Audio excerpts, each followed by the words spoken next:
यो चाहिँ पुरानो रुखहरू हो साथीहरू, पुरानो धेरै पुरानो बोट। अनि यता चाहिँ फेरि लास्ट टाइम मैले भिडियोमा देखाएको थिएँ नि, टाढा फरक फरकमा रोपिदिन्छु भन्छ। अहिले चाहिँ यस्तो राम्रो भएको छ है, यति मजाको भयो कि यो चारवटा डिफ्रेन्ट ग्यापमा रोपिदिएको, यस्तो मजाको भएको छ। यो चाहिँ अब धेरै पुरानो भयो। अब यसको यहाँ सेन्टरबाट डिकु बनिन्छ, फुल्न पनि लागिसक्यो। अब यो चाहिँ म आज यसलाई सबै मासेर फेरि सानो बिरुवा छ कि त्यहाँ गमलामा जमाएको, त्यो चाहिँ लाउँदैछु है त। ल मेरो चाहिँ यो सागबारी कस्तो मजाको भएको छ। मलाई चाहिँ किनेर त यति लगाएर त पुग्दैन साथीहरू, तर पनि मलाई मेरो यो टेरिस गार्डनिङ हुन्छ नि, यहाँ आएर यसो आफ्नो भेजिटेबलहरू यस्तो हेर्न पाउँदा पनि कस्तो शान्ति मिल्ने के, कस्तो मजा लाग्छ मलाई। किन होला है, हजुरहरूलाई यस्तो मनपर्छ कि पर्दैन? मलाई चाहिँ असाध्यै मनपर्छ। अनि यहाँ चाहिँ सानो बिउ छरेको वन धनिया अहिले यत्रो भइसकेको छ। यो चाहिँ मैले गेडा रोपेको साथीहरू, वन धनियाको बिउ रोपेको होइन कि गेडा रोपेको। यहाँ चाहिँ कति राम्रो फुल फुलेको छन् हजुर। अनि म चाहिँ यो छिल्काहरू हुन्छ नि, छिल्का वेस्टेजहरूलाई चाहिँ यसरी राख्छु, अनि माथिबाट चाहिँ मल बनाउँछु माटो छोपेर। यो चाहिँ म अब त्यो अघि देखाएँ नि हजुरहरूलाई, त्यो सबै मासेर त्यहाँ चाहिँ यो रोपिदिन्छु। अनि चाहिँ कति सानो यत्रो छ, एकचोटि पनि पत्ता नमोरिकन यो फुल सरेको छ र फुल्न पनि लागिसक्यो, पिङ्क कलरको रहेछ। ल अनि यो खुर्सानी चाहिँ सबै चराले खाइदिएर यसरी जालीले ढाकेर कटिङ गरिदिएको देख्न सक्नुहुन्छ। सानो नयाँ पालुवा लगाएको छ।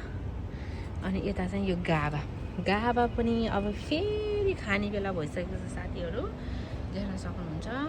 टन्नै पातहरू पनि छिप्पिसकेको छ। अब चाहिँ यो गाभालाई टिपेर खानुपर्छ एक दिन। ल हेर्नु, मैले लास्ट इयर चाहिँ एउटा फिस क्यारेटमा लगाएको थिएँ, योपालि चाहिँ 2टा फिस क्यारेटमा लागिदिएको गाभा। यति खायो नि यो वर्ष, यति खायो है, तर फल त लागेको छैन होला। तर साग चाहिँ धेरै खायो, धेरै। यसको साग चाहिँ सुगर प्रेसर हुनेलाई एकदमै राम्रो हुन्छ आजको लागि। र यता चाहिँ देखिसक्नुभयो, यो चाहिँ मेरो रायो साग हो।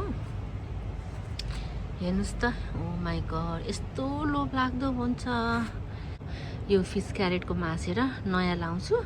यो चाहिँ अस्ति मैले भिडियोमा देखाएको थिएँ नि, थोरै फरक ग्यापमा राखिदिएको पनि यत्रो भइसकेको छ है फेरि। अनि हेर्नुहोस्, लसुन, चम्सुरको साग चराले खान्छ भनेर यसरी छोपिदिएको, यस्तो राम्रो भएको छ चम्सुरको साग। अनि यो चाहिँ पुरानो लसुन पनि लटरम्मै, अब यो बुढो भइसक्यो। यो लसुन चाहिँ पत्ता खाँदा बुढो भइसक्यो। अब यो चाहिँ चम्सुरको साग। ल साथीहरू नमस्ते, स्वागत छ मेरो टेरिस गार्डनबाट। र देख्न सक्नुहुन्छ यो रायो साग अब यहाँबाट सानो डिकोहरू पलाउन लागिसकेको छ। त्यही भएर म यो क्यारेटको यो बक्सको सागलाई चाहिँ सबै काट्दैछु आज। अनि फेरि खानको लागि चाहिँ नयाँ चाहिँ यो क्यारेटमा रहेको छ। सो अब चाहिँ म यो साग हार्भेस्ट गरेर अनि फेरि त्यो म चाहिँ यस्तो गर्छु कि यो सागहरू सबै हार्भेस्ट गर्छु, अनि त्यसमा चाहिँ यो साग यस्तो छिल्का हुन्छ नि, यो छिल्कालाई त्यहाँ पुरेर सागको बिरुवा चाहिँ लगाइदिन्छु साथी। नाङ्लो पनि रेडी छ।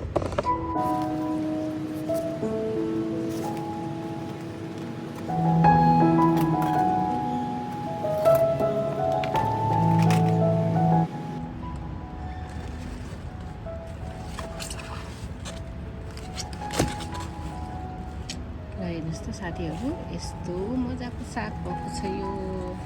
अब चाहिँ यो बिचमा सानो यो फुल्न लाग्यो नि त, यो फुलेपछि अब राम्रो हुँदैन। त्यही भएर यो चाहिँ मैले आज सबै जराइदिएर काट्दैछु। टान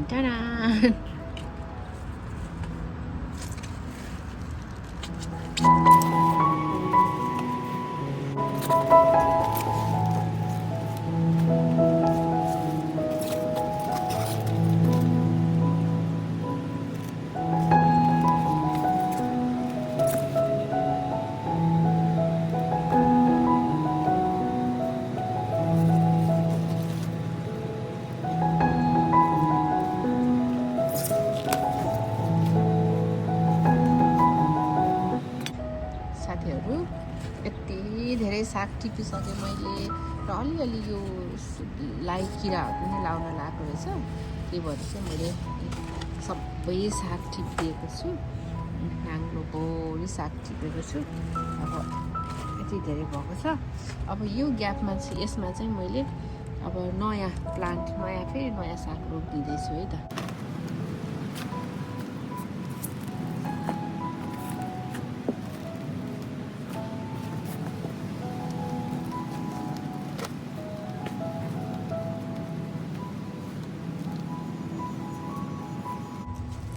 अब यो यस्तो छिल्का हुन्छ नि साथीहरू, म यस्तो छिल्का चाहिँ कहिले वेस्ट गर्दिनँ कि। यो छिल्काहरूलाई चाहिँ यसरी यहाँ राखेर फेरि कभर गरिदिन्छु। एकदमै राम्रो मल हुन्छ यो चाहिँ।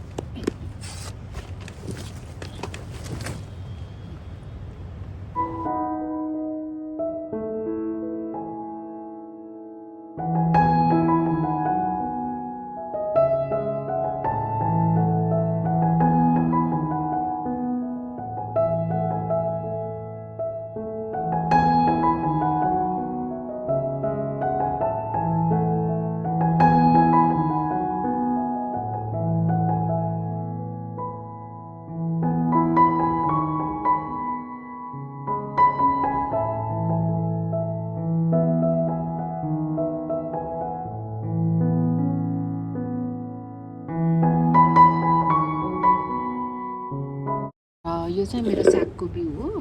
सागको बिउ भएको छ, भएन है, रोपिदिन्छु। फरक ग्यापमा रोपिदिन्छु साथीहरू।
रोपिदिएँ साथीहरू।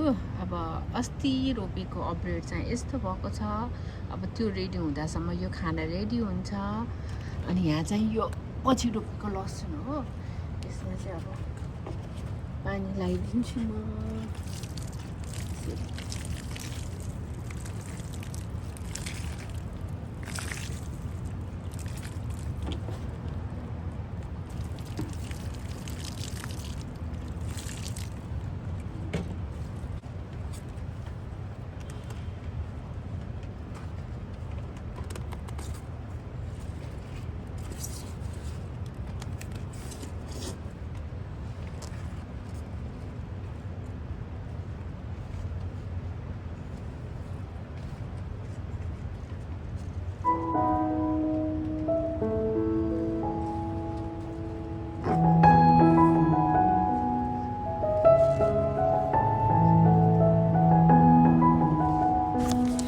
ल साथीहरू, अब चाहिँ पालो रहेको छ लन्चको।